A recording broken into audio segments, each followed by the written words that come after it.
Ito na nga ang chismis, mga Maritich at aking mga ka-Fredsters dyan. Ganoon, pak na pak.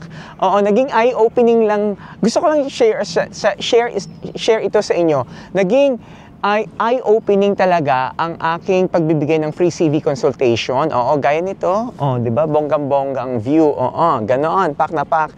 Bakit naging eye-opening? Kasi palagi kong sinasabi sa aking mga na-meet ko for free consultation CV ko, mga ka-freshers, sinasabi ko talaga, kailangan measurable, kailangan may impact. Oo. Ang CV kasi, hindi naman kailangan natin ng perfect CV. Kailangan talaga effective yung CV natin. So, paano natin gagawing effective yung CV natin?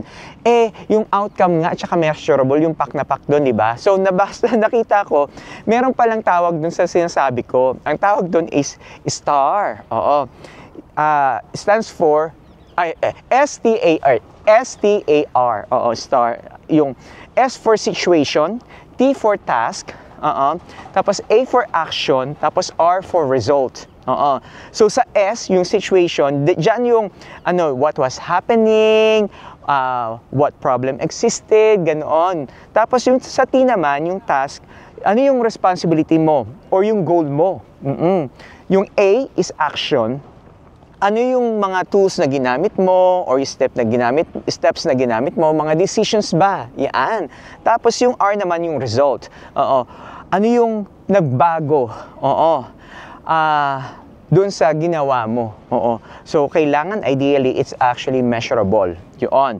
So, bigyan ko kayo ng example, ha? So, instead na maging monotonous tayo na deliver a lesson, prepared a lesson, design something, keme-keme, eme-eme, gano'n.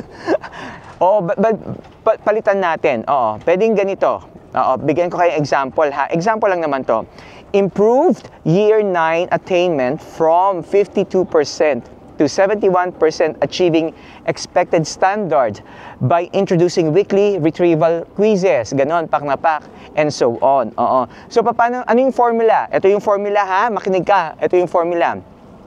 Result plus by doing it, okay, plus impact or time frame. Example, raised blank by blank in blank weeks by blank leading to blank. Ganon, mga ka-freshers. Kaya naman, apply lang. Never stop breathing, never stop believing, never stop praying. Okay? Never give up.